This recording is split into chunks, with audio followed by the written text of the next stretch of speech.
Tuhan sertamu. Dan sertamu juga.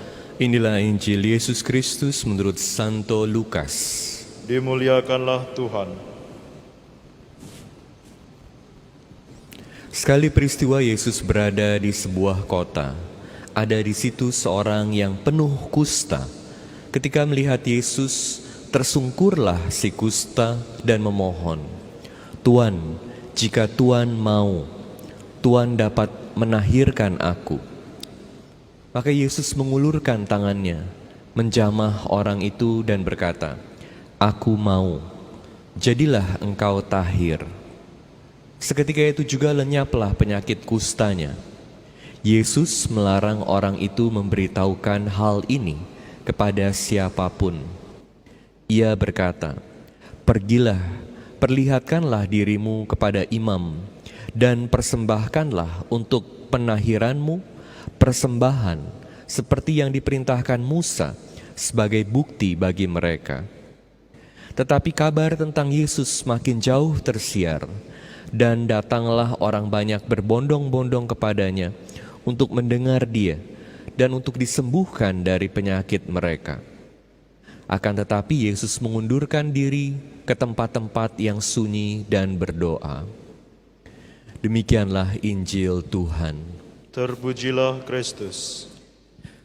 Saudara-saudari sekalian terkasih dalam Kristus, dalam Injil hari ini kita melihat bagaimana orang kusta yang disembuhkan oleh Yesus dilarang untuk memberitahukan hal ini kepada siapapun. Kenapa demikian? Kalau kita melihat orang kusta ini, salah satu hal yang paling menyakitkan menderita penyakit kusta adalah situasi di mana dia diasingkan dari banyak orang, diasingkan dari masyarakat. Orang kusta hidup dalam keterasingan. Dan tentu kita tahu sebagai manusia, kebutuhan kita yang sangat mendasar adalah kebutuhan untuk dikasihi, kebutuhan untuk bisa berada bersama komunitas, berada bersama orang lain, terhubung dengan masyarakat. Bahkan banyak orang juga merasa perlu untuk dihargai, punya posisi. Bahkan ada orang-orang yang mengejar supaya bisa terkenal, supaya orang mengagumi. Karena kita adalah makhluk sosial. Bayangkan bagaimana sulitnya situasi seorang yang menderita sakit kusta. Dia masih bisa bernafas, masih bisa jalan, masih bisa lakukan banyak kegiatan, tapi sudah seperti orang mati karena terpisah, terasing dari masyarakat. Tentu dengan situasi demikian ada kebutuhan mendalam untuk dikasihi, untuk dihargai, untuk terhubung dengan orang lain. Ini satu kebutuhan yang mendalam.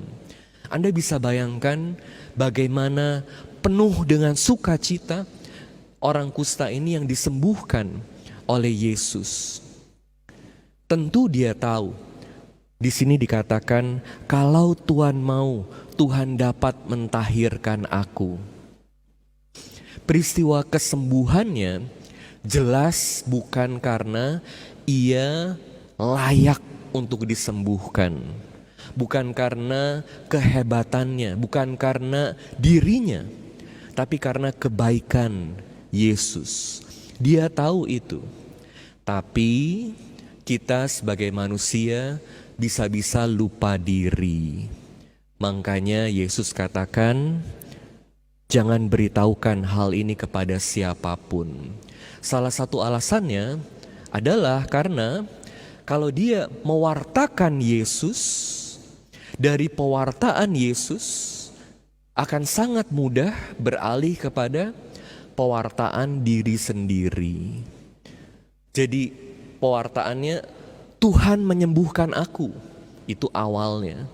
Tapi bisa-bisa beralih pada aku disembuhkan Tuhan. Pusatnya berubah dari Tuhan kepada aku.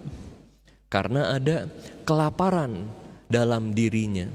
Sehingga hal itu dengan mudah membuat dia jadi jatuh pada kesombongan rohani. Bukan Tuhan yang menjadi pusat dalam hidupnya, tapi aku. Oleh karena itu harus hati-hati setiap kali kita mewartakan kebaikan Tuhan dalam diri kita. Bukan tidak boleh, tapi kita harus selalu sadar bahwa segala hal yang baik yang Tuhan berikan kepada kita itu karena Tuhan baik, bukan karena kita hebat. Kita sering dengar bagaimana kita mau bikin misa syukur. Kalau bikin misa syukur itu kalau bisa 1 RW yang diundang. Gereja kalau bisa penuh demi misa syukur akan kebaikan Tuhan dalam hidupku. Harus hati-hati lagi.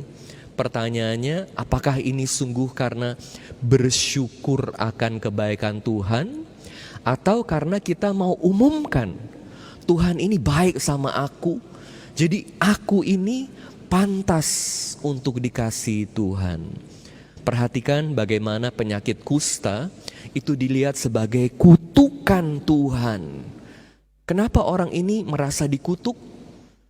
Dia merasa orang yang dalam pandangan orang Yahudi sakit kusta itu disebabkan karena dosa. Dia tidak layak. Jadi kalau disembuhkan juga karena aku layak. Tentu ini pandangan yang salah. Disembuhkan karena kebaikan Tuhan. Oleh karena itu pertama-tama harus pergi ke imam, lakukan ritualnya. Bisa dibaca di Imamat 14. Karena yang paling penting adalah bahwa sekarang rahmat Tuhan hidup dalam aku. Dan seperti dikatakan dalam bacaan pertama, barang siapa memiliki anak Allah, ia memiliki hidup. Semoga berbagai kesempatan kebaikan Allah yang kita alami dalam hidup kita sungguh membawa kita pada hidup yang lebih dekat dengan Tuhan, bukan pada kesombongan rohani, tapi bahwa Tuhan sungguh hidup dalam hati kita.